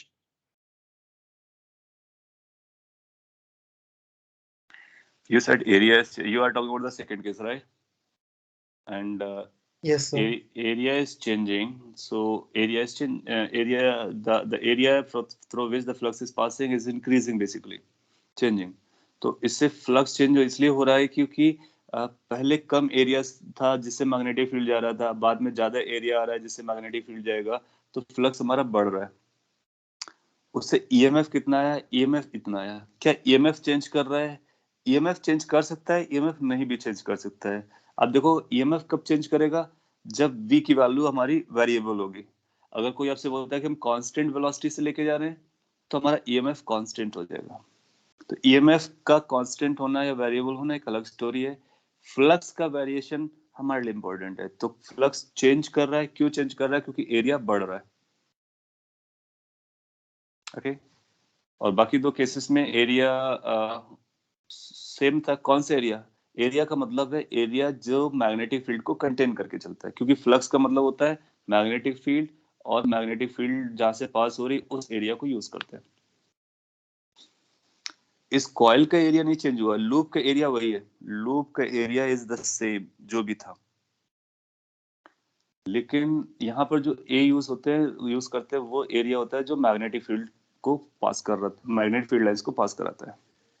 अच्छा, इसमें कई बार ऐसा भी कहता है कि ये लूप है ना, लूप में क्योंकि ये वायर की बनी हुई है तो हो सकता है कि एक सिंगल वायर से ना बनाया हो, बहुत सारे वायर के टर्न लगा दिए हो, तो ऐसा बोलेगा n नंबर ऑफ टर्न्स लगे हुए हैं। तो अगर n नंबर ऑफ टर्न्स लगे होंगे तो फ्लक्स हमारा कितना हो जाएगा, n टाइम्स हो जाएगा। तो हम उसको NBA cos थीटा लिखना स्टार्ट कर देते हैं। तो कई बार आप देखोगे बुक्स में, अदरवाइज आपको कुछ ऐसा मिलेगा कि यहाँ पर n लिखा होगा, तो ये n का मतलब होगा number of turns of the conducting coil जो आप यूज कर रहे हो, लूप। और अगर n नहीं लिखा है, इसका मतलब केवल एक सिंगल वायर से बनाया गया है। तो अगर हम सिंगल वायर से बनाएंगे तो एक बनेगा, उसके ऊपर दूसरा वायर लगा दिया, 2 टर्न्स हो गए, 3 टर्न्स हो गए, 4 टर्न्स हो गए, इस तरह से मल्टीपल टर्न्स बना सकते हैं। सो n हमको तब लगाना है जब नंबर ऑफ टर्न्स अपने को पता हो। Okay, let's pick another question in which we will calculate the flux and its change. Let's say कि आपको कुछ ऐसा बताया गया कि अपने पास एक सर्कुलर कंडक्टिंग लूप है और एक मैग्नेटिक फील्ड है जो पूरे स्पेस पे लाई कर रही है, वो B है और ये यूनिफॉर्म है। आप एक काम करते हो, आप इस लूप को इस एक्सिस के अबाउट ओमेगा से रोटेट करना स्टार्ट करते हो, मे बी लाइक दिस। ये लूप है, दिस इज कंडक्टिंग लूप। इस पे करंट नहीं है अभी, करंट आएगा इंड्यूस्ड होके। सो this is a conducting loop, let's say copper का बना हुआ है, इसकी रेडियाई वगैरह अपने को दे रखेगा। सो लेट्स इसकी रेडियस r है, small r, capital R for resistance use किया जा रहा है, और t इक्वल टू 0 का ये पिक्चर है। उसके बाद आप इसको कांस्टेंट एंगुलर वेलोसिटी से रोटेट कराते हो। So if a conducting loop is rotated with uniform omega as shown,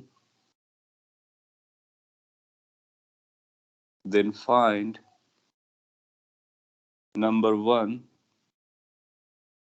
flux at any time t। मतलब टाइम का फंक्शन अपने को फ्लक्स पता करना है, और ये t इक्वल टू 0 का सिनेरियो है। तो जो आपको स्टार्टिंग फिगर दिया गया वो t इक्वल टू 0 का, किसी t टाइम पर कितना फ्लक्स पास कर रहा होगा ये अपने को पता करना है। ट्राई कर सकते हो,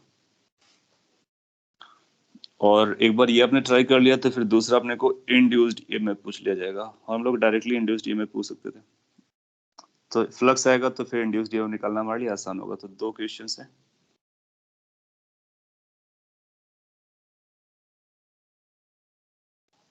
और अगर आपने फर्स्ट कर लिया तो बिलीव मी सेकंड केवल मैथमेटिक्स है।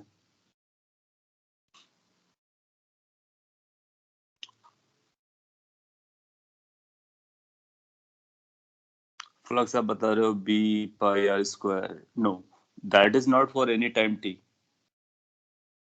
और जिस तरह से आप बता रहे हो वो केवल t इक्वल टू 0 टाइम का है, और अगर वो t इक्वल टू 0 टाइम का है तो हमको उस टाइम से मतलब नहीं होता, अपने को चेंज वाला चाहिए। तो हमको किसी t टाइम पर बताना है। ये जो पिक्चर है वो t इक्वल टू 0 टाइम की है।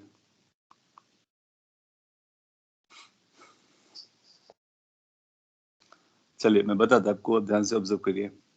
फ्लक्स निकालना है। फ्लक्स क्या होता है? फ्लक्स होता है magnetic field into area of the surface into cos theta. अच्छा, ये तभी अप्लाई करते हैं जब बी यूनिफॉर्म होता है। बी यूनिफॉर्म है, यस, वरना हम इंटीग्रेट करते हैं, यू नो दैट। क्या लूप का एरिया हमारा कांस्टेंट है? यस, एरिया आपको पता है कितना एरिया है। Area is given as pi are square. What about theta? Initially आप ऐसा मान सकते हो कि एरिया भी हमारा अंदर है, बी भी अंदर है, दोनों सेम डायरेक्शन में, क्योंकि दोनों या तो आउटवर्ड मानो या फिर इनवर्ड मानो तो चलता है। टी टाइम के बाद आप देखोगे कि एरिया अपना डायरेक्शन बदल चुका होगा। So in case you want it to be, तो हम दूसरा फिगर ड्रॉ कर सकते हैं। इनिशियली t इक्वल टू 0 पर b और a दोनों सेम डायरेक्शन पर है। ये फिगर है t इक्वल टू 0 की। तो ये b की डायरेक्शन है और ये a की डायरेक्शन है। t टाइम के बाद एरिया अपना अंदर चला जाएगा। ये कोई दूसरा व्यू बना रहा हूं मैं, साइड व्यू टाइप का कुछ है। सो b अभी भी हमारा इधर था और ये थीटा एंगल से अंदर चला गया एरिया, क्योंकि जब ये ऐसा टर्न करेगा तो एरिया वेक्टर ऊपर की तरफ आएगा, फिर एक समय के बाद अपवर्ड आ जाएगा, फिर बाहर की तरफ आना स्टार्ट करेगा अगर हमने स्टार्टिंग को अंदर लिया है तो। इसका मतलब टी टाइम पर ये कुछ ऐसा केस बनेगा। अगेन माय पॉइंट, अगर आप ये समझ में आ रहा है, इसका मतलब है दोनों के बीच का एंगल को हम थीटा लिख सकते हैं। और सिंस एंगुलर वेलोसिटी कांस्टेंट है, यूनिफॉर्म है, तो कितना एंगल टर्न किया होगा, तो क्या हम थीटा को ओमेगा टी लिख सकते हैं। Theta is equal to omega t. हमको टाइम का फंक्शन चाहिए था, theta is something intermediate, so theta is going to be omega t. तो हमारे लिए फ्लक्स क्या बन जाएगा, flux is going to be equal to B A cos omega t. Sir, yes sir, how is the area change? How is the direction of area changing, sir, if it is rotating at one spot? Okay okay okay good. So area, जब हम लोग flux में area जो use करते हैं उसको मैं एक बार फिर से बता देता हूँ, वी हैव टॉक्ड 9 टाइम्स। क्या होता है कि ये जो लूप है, इस लूप के एरिया के बारे में हम बात करते हैं। पाई आर स्क्वायर आपको समझता है क्योंकि सिंपल स्टोरी है, लेकिन इसकी डायरेक्शन क्या होती है, इसकी डायरेक्शन इस प्लेन के जो शेडेड प्लेन है उसके परपेंडिकुलर होता है। इस मोमेंट पे जो आपको लूप दिखाया गया वो स्क्रीन के प्लेन पर है। स्क्रीन के प्लेन पर दो डायरेक्शन होंगे, या तो ये आउटवर्ड की तरफ आप बोल सकते हो या फिर इनवर्ड की तरफ बोल सकते हो, चॉइस आपकी है। हमने अभी थोड़ी देर पहले बोला कि हम एरिया की डायरेक्शन वही ले लेंगे फ्लैट सर्फेसिस में जो बी की डायरेक्शन है। तो हम ये मान के चले कि जो हमारा इनिशियल एरिया है वो इनटू द स्क्रीन है। क्यों? क्योंकि वो प्लेन के परपेंडिकुलर आना है स्क्रीन के। तो बी की डायरेक्शन और ए की डायरेक्शन इनिशियली कोइंसाइड कर रही है t इक्वल टू 0 पे। ये साइड व्यू है। अब जब क्या करोगे, आप लूप को चेंज करोगे, इसको रोटेट कराओगे, इस लूप को रोटेट कराओगे, इस एक्सिस के अबाउट ऐसे घुमाओगे, तो आप देखोगे ये जो पोर्शन है ये बाहर की तरफ आएगा और ये नीचे वाला पोर्शन है अंदर जाएगा। तो ये जो फ्लैट सरफेस है जिसको शेड किया हुआ है, अब वो स्क्रीन पे लाई नहीं करेगा बल्कि स्क्रीन से एक एंगल बनाएगा। और अगर टी टाइम के बाद आपने देखा है तो टी टाइम के बाद लेट से वो थीटा एंगल बनाता है। तो ए का जो डायरेक्शन है वो अब इनटू ना होकर के इनटू से ऊपर की तरफ आने की कोशिश करेगा, क्योंकि ओमेगा जिस तरह से मैंने यहाँ पे दिखाया है। इसका मतलब है इन बी और ए के बीच में अब कोई एंगल आ जाएगा, उस एंगल को हम थीटा बोल सकते हैं। और थीटा क्या होगा, क्योंकि ये ओमेगा से रोटेट कर रहा है। तो अगर ये ओमेगा से रोटेट कर रहा है तो टी टाइम में कितना एंगल बनाता है। आप जानते हो कि D theta by D T is equal to omega, तो उसको इंटीग्रेट कर लो, theta is equal to omega T हो जाएगा। क्यों? क्योंकि ओमेगा कांस्टेंट है। अगर ओमेगा हमारा रहा होता, अगर ओमेगा हमारा वेरिएबल रहा होता, तो फिर हम उसको alpha omega T plus half alpha T square से निकालते, जो हमने एंगुलर पैरामीटर्स लर्न किए थे। तो ये थीटा को ओमेगा टी बोल सकते हैं। अब थीटा ओमेगा टी हो गया तो अपने को ए और बी के बीच का एंगल पता चल गया। फिर हम फ्लक्स जानते हैं क्या होता है, बी ए कॉस थीटा, जहाँ बी नहीं बदल रहा है, ए नहीं बदल रहा है, एरिया इज नॉट चेंजिंग। क्यों? क्योंकि ये लूप वही सर्कल बना के रखती है, बट दोनों के बीच का एंगल चेंज हो रहा है। तो उस एंगल को चेंज कराने के बाद आपको ये पता चल रहा है कि थीटा की वैल्यू ओमेगा टी होगी। इस थीटा को हमने यहाँ पे सब्सटीट्यूट कर दिया, तो फ्लक्स कितना आ गया, फ्लक्स ये आ गया। तो ये आपका आंसर बन जाएगा। तो आपको आंसर देना चाहिए B A cos omega t. B A cos omega t is the flux at any time. Okay. Yes, sir, understood. Actually, I thought it was spinning at its place like a top, so that's why I got confused. Oh no, there's a direction shown over here. Mm. Okay, and एक बार flux मिला। अब देखो इस flux को देखो, क्या ये flux constant है? अब बोलोगे बी कांस्टेंट है, ए कांस्टेंट है, कॉस एक फंक्शन होता है, ओमेगा कांस्टेंट है, टी बदल रहा है। टी बदलेगा, ओमेगा टी बदलेगा, ओमेगा टी बदलेगा, थीटा बदलेगा, थीटा बदलेगा, कॉस ओमेगा टी बदलेगा। इसका मतलब फ्लक्स बदलेगा। सिंस ये फ्लक्स बदल रहा है, इसका मतलब है यहाँ पर इंड्यूस्ड ईएमएफ आ जाएगा। तो वो एग्जाम में क्या करेगा कि आपसे ये वन ए पार्ट को स्किप कर देगा, डायरेक्टली बी पार्ट को पूछेगा, find induced EMF. So we will say this induced EMF is going to be E is equal to minus d phi by dt. Now let's differentiate it. Minus d upon dt of phi. How much phi is b a cos omega t? Now this induced EMF is going to be equal to minus b is outside, a is outside, cos का differentiation. Cos का differentiation क्या होता है? Cos is minus sin, तो ये बन जाएगा minus sin omega T. फिर आपको याद आएगा कि चेन रूल लगाते हैं तो ओमेगा भी आएगा. ओमेगा टी को जब डिफरेंशिएट करोगे तो वहां से ओमेगा आएगा. तो हमारा जो आंसर आना चाहिए that is coming as B A omega sine omega t. ये आपका फाइनल आंसर बन जाएगा. तो इतना ईएमएफ आएगा. क्या ये ईएमएफ कांस्टेंट है? नो, ये ईएमएफ टाइम के साथ बदल रहा है. तो एग्जाम के लिए जो अप्रोप्रिएट क्वेश्चन बनता है वो क्या बोलेगा? ऐसा पिक्चर दे देगा और बोलेगा बताइए what is the maximum EMF that will be created और इंड्यूस्ड. तो क्या मैक्सिमम ईएमएफ बता देंगे? बिल्कुल बता देंगे. साइन ओमेगा टी को 1 पकड़ लेंगे, बी ए ओमेगा हमारा आंसर हो जाएगा. So B A omega is the max value of EMF. So अगर कभी आपको ईएमएफ की मैक्स वैल्यू पूछा जाए तो आप आंसर दोगे बी ए ओमेगा. आपको बी बताएगा, ओमेगा बताएगा. जैसे क्वेश्चन में देखो, बी बताया उसने, आर बताया ए दे करके, और ए बताया आर दे करके, ओमेगा बताया. तो ये मैक्स पता चल जाएगा. टाइम किसी टाइम पर पूछेगा तो इसको रख करके बता देंगे. तो this is how we can find the flux change by changing the direction और due to changing the direction between B and A. कई सारे क्वेश्चंस बनाए जा सकते हैं. I am just giving one example जिसमें बी और ए के बीच का एंगल बदल रहा है. ए क्या है? लूप का एरिया होता है.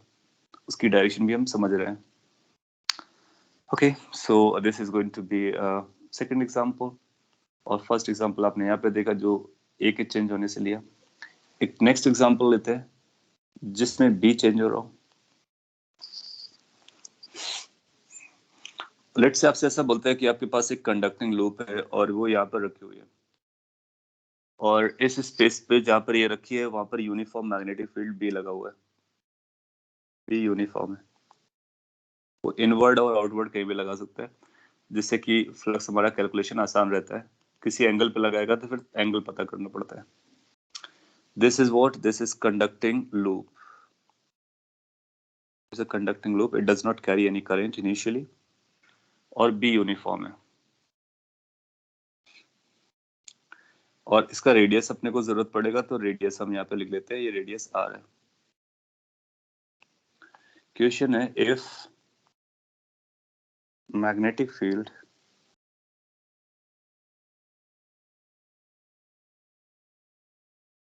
varies with respect to time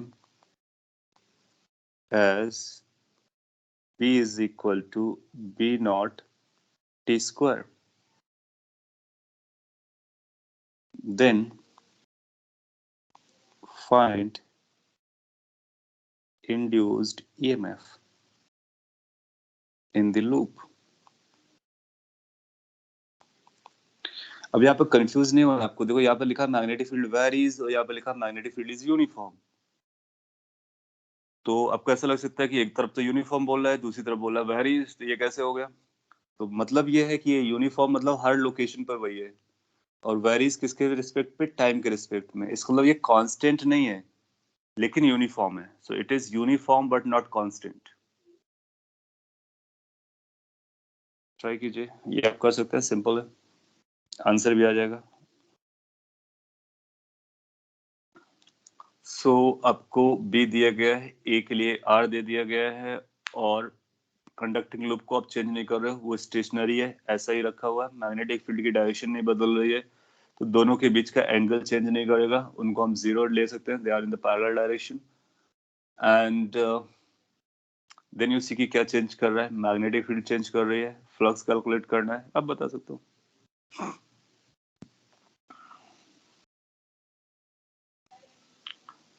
सो अब सॉल्व कर रहा, तब तक मैं भी यहाँ पे सॉल्व करता हूँ. आपने कुछ लिखा है 2b not pi are square into t. Okay, ये जस्ट वेरीफाई भी हो रहा है.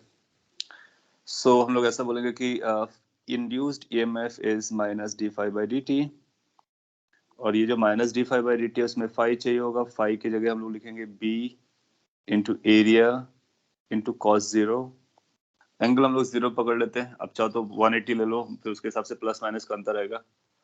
तो अब बी की डायरेक्शन में ही रखो उसको, ए को।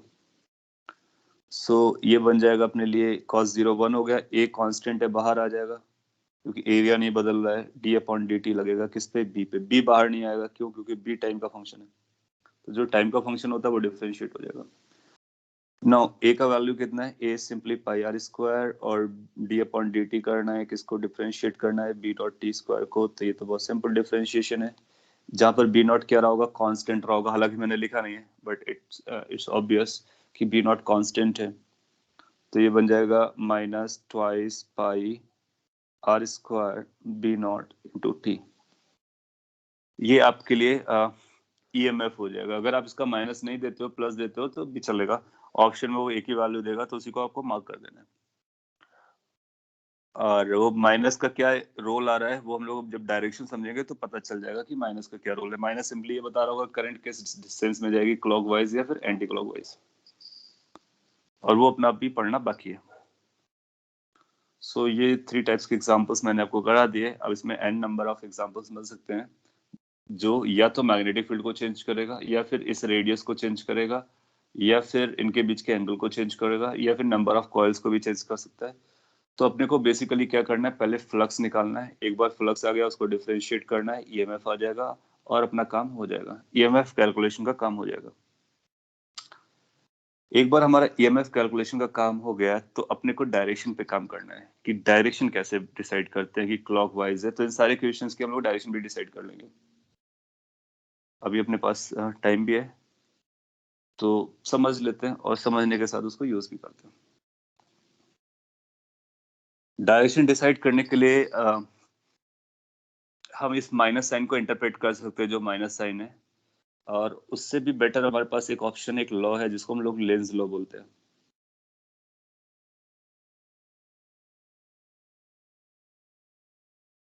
और ये काफी हेल्पफुल हो जाता है अपने को डायरेक्शन डिसाइड करने के लिए। सो डायरेक्शन हम लोग लेंज लॉ से यूज करने वाले हैं। इसको आपको केयरफुली समझना होगा, और एक बार समझ लोगे तो लाइफ टाइम आपके पास रहेगा। ये बोलता है कि जो इंड्यूस्ड ईएमएफ आता है या फिर जो इंड्यूस्ड करंट आता है, उसकी डायरेक्शन कैसे डिसाइड करता है उसके बारे में बताता है। तो मैं डायरेक्टली स्टेटमेंट लिखता हूँ जो अपने काम का है। So the direction of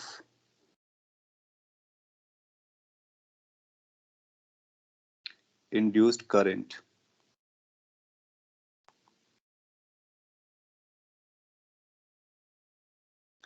induce current का बोलने का मतलब हुआ, आप इंड्यूस्ड ईएमएफ की बात कर सकते हो। इंड्यूस्ड ईएमएफ और इंड्यूस्ड करंट आपस में लिंक होंगे कि करंट जो होती है वो पॉजिटिव टर्मिनल से चलती है।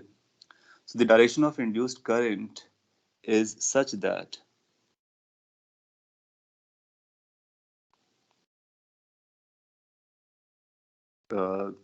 the direction of induced current is such that it opposes, general statement दे रहा हूँ फिर इसको एक्सप्लेन करता हूँ, such that it opposes the cause that have created it, or that the cause that has created it. So broadly इस तरह से टेक्स्ट बुक लिख देते हैं कि लेंस लॉ का स्टेटमेंट बोलता है कि डायरेक्शन इंड्यूस करंट की इस तरह से आती है जो उस कॉज को अपोज करती है जिस कॉज ने इसको क्रिएट किया था। तो पहले अपने को ये देखना है कि इंड्यूस करंट को क्रिएट करने का कॉज क्या है, और फिर ये देखना है कि उस कॉज को कैसे हम अपोज कर सकते हैं। और अगर इन दोनों पॉइंट्स को देख लिया तो फिर हमने को करंट की डायरेक्शन समझ में आ जाएगा। So you can write this statement: the direction of induced current is such that it opposes the cause that has created it. मैं शॉर्ट में भी बता देता हूँ, आपको समझ में आ जाएगा तो अच्छी बात है, और अगर नहीं आएगा तो नेक्स्ट क्लास में मैं री एक्सप्लेन कर दूंगा, और अगर आ गया तो फिर नेक्स्ट क्लास में समझना आपके लिए और आसान हो जाएगा। Previous slide is this.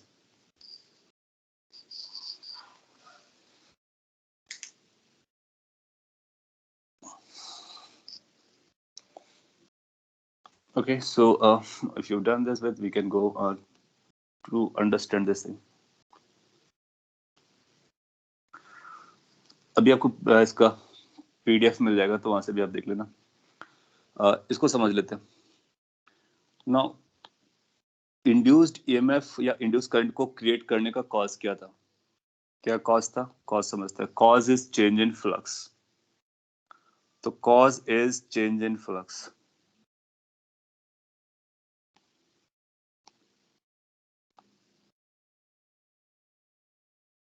Change in flux, ये इसका कॉज है, और इस कॉज को अपने को अपोज कराना है।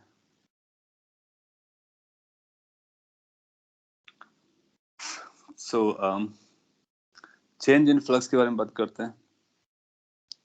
चेंज इन फ्लक्स, ये जो चेंज इन फ्लक्स है वो दो तरह से हो सकता है। या तो फ्लक्स इंक्रीज कर रहा होगा या फ्लक्स डिक्रीज कर रहा होगा। One can be increase in flux, another could be decrease in flux, isn't it? अगर कोई फ्लक्स चेंज हो रहा है तो क्या दो के अलावा कोई तीसरा ऑप्शन हो सकता है? नहीं हो सकता है। सो या तो इंक्रीज कर रहा होगा या डिक्रीज कर रहा होगा। अच्छा, कॉज हमारा चेंज इन फ्लक्स है, इसको लो, या तो कॉज हमारा इंक्रीज इन फ्लक्स होगा या कॉज हमारा डिक्रीज इन फ्लक्स होगा। नाउ जब करंट इंड्यूस होता है तो करंट इंड्यूस होने से करंट का खुद का मैग्नेटिक फील्ड आता ही है, और एक मैग्नेटिक फील्ड है जो ये फ्लक्स क्रिएट कर रहा है। तो दोनों को अपने को यूज करना है, और इस तरह से यूज करना है कि ये जो कॉज है वो अपोज हो जाए। मतलब ये हुआ कि अगर अपना ये फर्स्ट केस जा रहा है इस केस में, तो फ्लक्स हमारा इंक्रीज कर रहा है, तो करंट इस तरह से आनी चाहिए कि जो इंक्रीजिंग फ्लक्स है उसको डिक्रीज कराए। दैट मीन्स ये जो इंड्यूस करंट है इसका खुद का फ्लक्स और जो पहले फ्लक्स जा रहा था उसके अपोजिट डायरेक्शन में जाना चाहिए। सो हम ऐसा लिख सकते हैं, induced magnetic field, induced flux, मैं इंड्यूस्ड वर्ड यूज कर ले रहा हूँ। इंड्यूस्ड फ्लक्स का मतलब हुआ flux due to induced current should be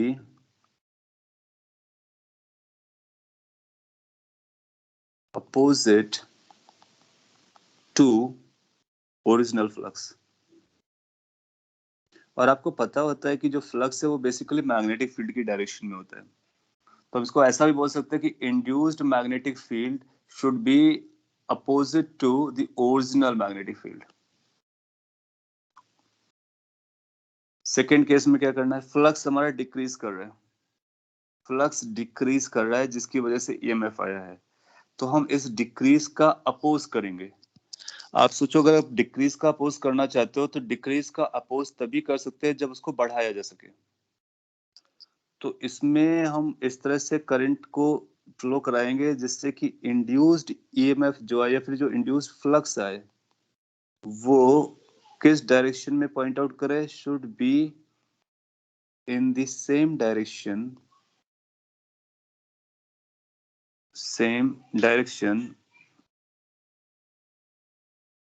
that of original. थोड़ा सा टाइम लगेगा आपको समझने के लिए, एक बार समझ जाएंगे तो फिर डायरेक्शन डिसाइड करना कंप्लीट हो जाएगा, और ये चैलेंजिंग एस्पेक्ट है ऑफ कोर्स।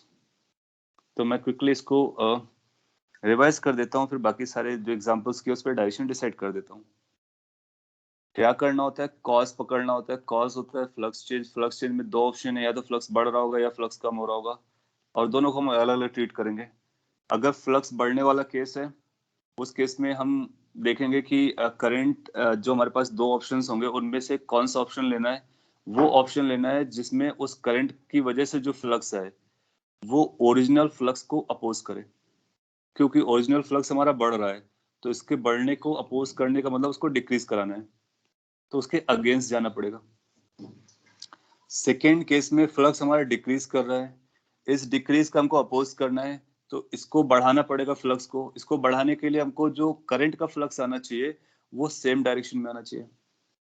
तो ये अपोजिट डायरेक्शन और ये सेम डायरेक्शन है। सेकेंड स्टेटमेंट आपको थोड़ा सा भारी गिर रहा होगा, तो आप स्टेटमेंट पे जाइए, कॉज का अपोज करना है। कॉज क्या है? कॉज है डिक्रीज इन फ्लक्स, तो इसका अपोज बाय इंक्रीजिंग फ्लक्स आएगा। इंक्रीजिंग करने के लिए आपको सेम डायरेक्शन में रखना पड़ेगा ना। इस लॉजिक को यहाँ पे लगाते हैं इस वाले एग्जांपल पे और डायरेक्शन पता करते हैं। आपने देखा था कि इस एग्जांपल में जो करंट जा रहा है वो सेकंड केस के लिए जा रहा है, केवल सेकंड केस में जा रहा है। Can you identify flux increase कर रहा है डिक्रीज कर रहा है? तो आप देखोगे जब ये आगे बढ़ेगा तो ज्यादा एरिया इनकॉर्पोरेट होगा, फ्लक्स बढ़ेगा, फ्लक्स बढ़ेगा। तो ये किस कैटेगरी से बिलोंग करता है? फ्लक्स बढ़ने वाली कैटेगरी से। तो इंड्यूस का जो फ्लक्स आना चाहिए वो अपोजिट टू ओरिजिनल आना चाहिए। इसको अप्लाई करते हैं। ओरिजिनल किधर है? ओरिजिनल इनटू है, अंदर की तरफ फ्लक्स जा रहा है। अच्छा, अगर हमने करंट ये लिया, सपोज कर लीजिए ये करंट लिया, ये कौन सा है? क्लॉकवाइज। तो क्लॉकवाइज अगर हम लोग करंट लेंगे तो इसकी मैग्नेटिक फील्ड किधर जाएगी? अंदर की तरफ जाएगी या बाहर की तरफ आएगी? तो आप देखोगे इसकी क्लॉकवाइज की जो मैग्नेटिक फील्ड है वो अंदर की तरफ जाएगी, तो उसका फ्लक्स किधर जाएगा? उसका भी फ्लक्स अंदर की तरफ जाएगा। और ओरिजिनली किधर जा रहा था? ओरिजिनली भी अंदर जा रहा था और ये इंक्रीज कर रहा था। तो ये बेसिकली हो गया इंक्रीजिंग फ्लक्स का आप सपोर्ट कर रहे हो, जबकि हमको ऐसा नहीं करना था, क्योंकि हम लोगों ने देखा था कि अगर इंक्रीजिंग फ्लक्स है तो उसको अपोजिट डायरेक्शन में लेके आना होता है। इसका मतलब है हम इसको क्लॉकवाइज नहीं लेके जा सकते हैं। तो करंट कैसा जाना चाहिए? एंटी क्लॉकवाइज जाना चाहिए। तो उसमें एंटी क्लॉकवाइज करंट रन करना स्टार्ट हो जाएगा। अब आप एंटी क्लॉकवाइज से देखोगे कि ये एंटी क्लॉकवाइज करंट है ना, इसका फ्लक्स किधर आएगा? इसका फ्लक्स बाहर की तरफ आएगा, क्योंकि मैग्नेटिक फील्ड बाहर आ रही है और ये फ्लक्स बढ़ रहा था। तो इसको कट करने के लिए, इसको अपोज करने के लिए हमको बाहर की तरफ अपोजिट डायरेक्शन में लाना पड़ा। यही लेंज लॉ बोलता है कि आपको इस तरह से करंट को रन कराना है दो ऑप्शन में से, जो कि ओरिजिनल फ्लक्स को, अगर फ्लक्स बढ़ रहा है तो काउंटर करे, अगर फ्लक्स कम हो रहा है तो उसका सपोर्ट करे, और इनको दोनों को ज्वाइन करा दो तो चेंज इन फ्लक्स का अपोज हो जाएगा। तो इस वाले केस में डायरेक्शन इस तरह से जाएगी। और अगर बैटरी दिखानी है तो बैटरी कुछ ऐसा दिखाएंगे जिसका पॉजिटिव टर्मिनल करंट को निकाल रहा हो, यानी यहाँ पे बड़ा टर्मिनल हो सकता है, यहाँ पे छोटा टर्मिनल हो सकता है। तो ये ईएमएफ हो गया। तो ईएमएफ ऐसा दिखा सकते हैं, और नहीं भी दिखाते हैं तो अपने लिए बैटरी, ये अपना करंट पता चल गया। इस केस में आते हैं, लेट्स से टाइम थोड़ा सा आगे हुआ है, बहुत ज्यादा राउंड्स नहीं लगाए हैं, छोटा सा थीटा 90 से छोड़ रहा है। तो इस केस में जब आप देखोगे तो इनिशियली जो फ्लक्स था वो मैक्सिमम था, क्योंकि बी ए सेम डायरेक्शन में थे, B A whether in the same direction. जैसे ये थोड़ा सा टिल्ट होगा, थोड़ा सा टिल्ट होगा, तो बी और ए के बीच का एंगल आ जाएगा। तो जो फ्लक्स की वैल्यू है वो बी ए ना होकर के बी ए कॉस हो जाएगी। कॉस की वैल्यू 1 से छोटी होती है। इसका मतलब इसका flux just after this situation t tending to 0 plus, इसके जस्ट आगे की आप देखोगे तो फ्लक्स डिक्रीज कर रहा है। 2 मिनट लगेगा, अगर आप सुन रहे हो तो आपको समझ में आ जाना चाहिए। इस केस में just after this situation flux decrease कर रहा है। डिक्रीज केस की क्या कहानी है? हमको इंड्यूस करंट का फ्लक्स सेम डायरेक्शन में लाना है ओरिजिनल फ्लक्स के लिए। तो इसमें करंट हम दो तरह से चला सकते हैं, एक तो इस तरह से चला सकते हैं। इस तरह से चलाएंगे तो मैग्नेटिक फील्ड इंड्यूस वाला किधर जाएगा? अंदर जाएगा। फ्लक्स पहले किधर जा रहा था? अंदर जा रहा था, तो उसको सपोर्ट करेगा, सेम डायरेक्शन में चला जाएगा। क्या यही हमको करना था? यस, कि सेम डायरेक्शन में लेके आना था। इसका मतलब इस पे जो करंट जाएगी वो अपनी इस सेंस में चलेगी जो सेंस आपको दिखाया जा रहा है। ये कौन सी करंट होगी? Just after T time, clockwise. Good, अगर आपको समझ में आ गया इट्स परफेक्ट। नहीं आया तो इसको एक बार वॉच करना है और फिर से अप्लाई करना जो मैंने बोला है, आपको समझेगा। उसके बावजूद भी नहीं समझता है तो नेक्स्ट क्लास में हम एक्सप्लेन करेंगे। एक लास्ट यहाँ पर और देख लेते हैं। यस, बोलो। सर वो जो करंट है वो करंट भी वेरी कर सकता है क्या with respect to time? Yes, बिल्कुल कर सकता है, क्योंकि हमारा ईएमएफ, जैसे यहाँ पर ईएमएफ वेरी कर गया तो करंट भी वेरी कर जाएगा, तो उसका भी फ्लक्स चेंज होगा। तो एक सीक्वेंस बनेगी, चेन बनेगी। आपको वो चेन को बस केवल करंट तक देखना है, उसके आगे नहीं देखना है, क्योंकि उसके आगे बहुत कॉम्प्लिकेशंस बढ़ेंगे और आपके लेवल पे नहीं है। That's a good point by the way. Anyway, last example था ये। क्या आप इसमें हमको करंट की डायरेक्शन बता पाओगे? वो दो की डायरेक्शन मैंने आपको एक्सप्लेन की, एक इंक्रीजिंग फ्लक्स के लिए भी था, एक डिक्रीजिंग फ्लक्स के लिए था, दोनों बता दिए। क्या इस एग्जाम्पल में आप उस रूल को लगा करके हमको करंट की डायरेक्शन बता दोगे? अपने पास दो ही ऑप्शन है माइंड इट, एक क्लॉकवाइज है, दूसरा एंटी क्लॉकवाइज है, कोई तीसरा ऑप्शन नहीं है। So don't take risk. Use the concept. Try to find it out. Clockwise एक बताया गया. Clockwise आ रहा है. Okay. सभी को ट्राई करना चाहिए. गलत हो गया तो आपको पता चलेगा कि आपने कुछ गलत लर्न या कुछ इनकम्प्लीट लर्न किया है, और सही हुआ इसका मतलब आपने जो सोचा है वो उस पर विश्वास करना चाहिए. Okay. So अपने को क्या देखना होता है, फिर से वहीं पर आते हैं. इससे जो फ्लक्स जा रहा होता है बी की डायरेक्शन में जा रहा होता है, ओरिजिनल फ्लक्स होगा आउटवर्ड. ओरिजिनल फ्लक्स इसको लेट से फाई ओ बोल देते हैं, ओ फॉर ओरिजिनल, बाहर की तरफ है. अब अपने को देखना है क्या ये फ्लक्स टाइम के साथ बढ़ रहा है या टाइम के साथ कम हो रहा है. तो आप देखोगे बी टाइम के साथ बढ़ रहा है, मैग्नेटिक फील्ड बढ़ रहा है, तो फ्लक्स भी टाइम के साथ ग्रो कर रहा है, फ्लक्स बढ़ रहा है. सो ये फ्लक्स इंक्रीजिंग केस का स्टोरी है. अगर फ्लक्स इंक्रीजिंग है तो इस इंक्रीजिंग का अपोज करेंगे डिक्रीज करा करके. तो करंट हमको ऐसे चलाना है जिससे इंड्यूस्ड फ्लक्स या इंड्यूस्ड मैग्नेटिक फील्ड अंदर की तरफ है. ये हम चाहते हैं कि इंड्यूस्ड वाला पोर्शन इसके अगेंस्ट चला जाए. क्यों? क्योंकि ये बढ़ रहा था. अब अगर आपको मैग्नेटिक फील्ड अंदर की तरफ लेके जानी है तो हमारे करंट की डायरेक्शन डिसाइड होगी, क्योंकि अंदर की तरफ ले जाने के लिए हमको क्लॉकवाइज डायरेक्शन में करंट रन कराना पड़ेगा. अगर हम एंटी क्लॉकवाइज में रन कराएंगे तो उसकी मैग्नेटिक फील्ड अपवर्ड आएगी, तो फ्लक्स अपवर्ड आ जाएगा, तो वो इसका सपोर्ट हो जाएगा, जो कि हमको चाहिए नहीं. समझ में आया? तो clockwise is the correct answer. Yes, it's perfectly okay. So यहाँ से अपने को डायरेक्शन पता चल गया. सो डायरेक्शन डिसाइड करने के लिए हम लोग क्या कर सकते हैं, ये जो माइनस साइन है इसको ड्रॉप कर सकते हैं, और डायरेक्शन हम लोग अलग से पता करेंगे, और ईएमएफ यहाँ से पता कर लेंगे. और बैटरी अगर दिखाना है तो कैसी दिखाएंगे, ये हायर पोलैरिटी होगी, ये लोअर पोलैरिटी होगी, ये ईएमएफ आएगा.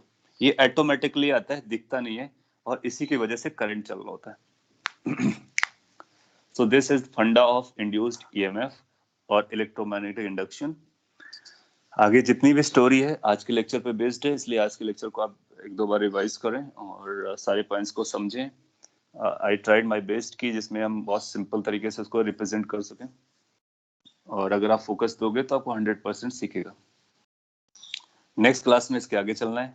सो that's all for the day. If you have any question और query you can ask, otherwise we will meet tomorrow.